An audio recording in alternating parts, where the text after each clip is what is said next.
Avec les contrôles aux frontières renforcés qui se poursuivent près de chez nous suite à l'état d'urgence décrété le 15 novembre, la région compte 330 km de frontières avec la Belgique et les effectifs de police ont été renforcés pour les besoins de ces contrôles. C'est le cas sur ces images à Wattrelos. Ici, les contrôles transfrontaliers se déroulent rue Jules Guesde à hauteur de l'ancien poste des douanes en provenance et en direction de la commune d'Erzo. L'objectif étant de vérifier les véhicules et les identités des conducteurs et passagers. Des contrôles aléatoires qui se déroulent 7 jours sur 7 et de jour comme de nuit. Précision complémentaire sur ce dispositif au micro de Louis Caillé. La topographie des lieux, en tout cas des différentes voies carrossables qui permettent d'accéder à la Belgique, sont relativement nombreuses. S'agissant de cette couverture, on va tâcher d'être les plus efficaces possibles. C'est justement par ce côté aléatoire des contrôles, c'est-à-dire des contrôles qui peuvent être sur un point l'espace d'une demi-heure. Il y a l'initiative du responsable de ce point de contrôle d'aller se transporter en un autre point qui peut être situé à 200 mètres de là, comme à 1,5 km. Place aux élections régionales et je vous rappelle que la région compte 9 listes au total, différents partis pour ce premier tour. Ce dimanche, autre rappel pour le premier tour des élections régionales, édition spéciale sur Grand Lille TV, dès 19h30 avec nos journalistes qui seront sur place dans les différents QG de campagne en direct et puis les réactions des principales têtes de liste dans la soirée. Premier résultat dès 20h. Les élections régionales, c'est l'occasion de faire un focus sur les compétences du Conseil régional. Quels sont ses champs d'action pour bien comprendre l'enjeu de ces élections? Le point avec Céline Nuret. Depuis 1982, les conseils régionaux ont un pouvoir exécutif sur leur territoire. À cette époque, l'État décide de transférer une partie de ses pouvoirs aux régions. Aujourd'hui, le Conseil régional du Nord-Pas-de-Calais gère les affaires de son territoire et le 1er janvier 2016, le Nord-Pas-de-Calais et la Picardie formeront une nouvelle grande région avec près de 6 millions d'habitants.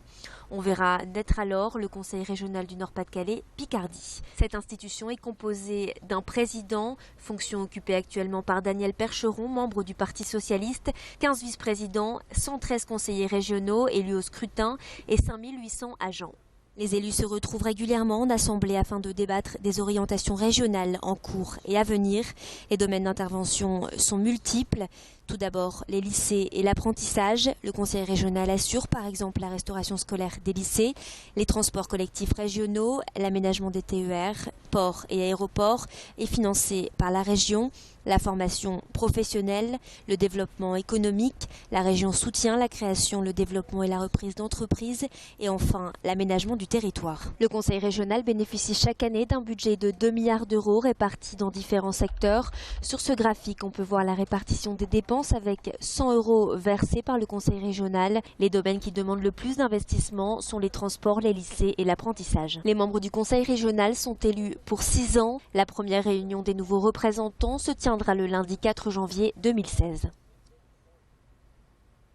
Je vous le disais tout à l'heure, 9 listes au total dans la région Nord-Pas-de-Calais et en Picardie. Et comme chaque jour sur Grand Lille TV, nous donnons la parole aux têtes de liste.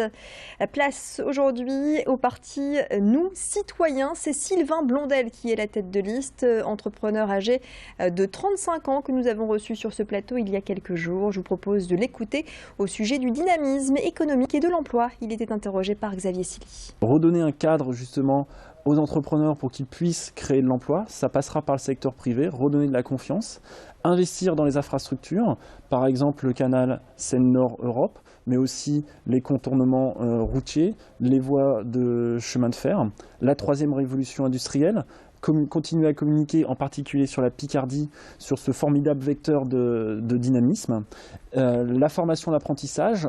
Aujourd'hui, il faut sensibiliser absolument les jeunes sur l'apprentissage. On propose donc de créer des grandes écoles des métiers manuels pour justement revaloriser ces métiers qui manquent de main aujourd'hui et donc inciter ces jeunes à aller vers ces métiers puisqu'ils trouveront de l'emploi à l'issue de leur période d'apprentissage. Allez, dans un tout autre secteur, je vous propose la visite d'un lieu rarement ouvert au grand public, le marché de gros de l'Homme, le Mine. Il s'agit là du plus grand marché de gros en dehors de Paris. Ici, jusqu'à 3000 professionnels des métiers de bouche viennent s'approvisionner. Ils viennent du Nord, mais aussi de Belgique. Le Mine de l'Homme a ouvert ses portes en 1972. Depuis, il a connu une modernisation de ses box il y a une dizaine d'années. Des box occupées par une cinquantaine de professionnels, des grossistes et des producteurs, des professionnels spécialisés dans les fruits et légumes, les fleurs et l'épicerie fine, une sorte de caverne d'Alibaba pour les restaurateurs, détaillants et commerçants. Je propose d'écouter le directeur des lieux, interrogé par Louis Caillé. On a sur l'évolution plusieurs éléments. On a d'abord une moindre consommation des produits qu'on appelle de contre-saison, c'est-à-dire je veux manger des fraises à Noël. Il y aura toujours des gens qui voudront manger des fraises à Noël. Mais je pense que à la fois la communication qui est faite au niveau national, manger 5 fruits et légumes par jour, à la fois cette volonté d'avoir des produits locaux, fait qu'il y a beaucoup moins de produits contre-saison, donc plus de produits locaux. Et puis la grande évolution pour le marché de Gros de Lille, c'est qu'il va devenir site d'excellence alimentaire au niveau métropolitain. Et ça, c'est demain un message fort en direction des enfants, des consommateurs, de dire vous avez à Lille un marché qui est site d'excellence. Et ça, c'est extraordinaire pour notre région Nord-Pas-de-Calais-Picardie. Et puis allez, je vous propose de terminer ce flash avec ces images des commerçants à Hélène qui jouent la carte de Noël. L'association des commerçants d'Hélène organise comme chaque année les décorations des vitrines pour les fêtes. Et cette fois, c'est le thème de l'île 3000 Renaissance qui a été choisi. Et pour coller au thème de Séoul, les vitrines ont revêtu leur manteau blanc accompagné de signes coréens et de lanternes asiatiques. Les dessins sont signés Emmanuel Fallet, un artiste originaire d'Hélène. Image signée Xavier Silly. Tout de suite, la météo.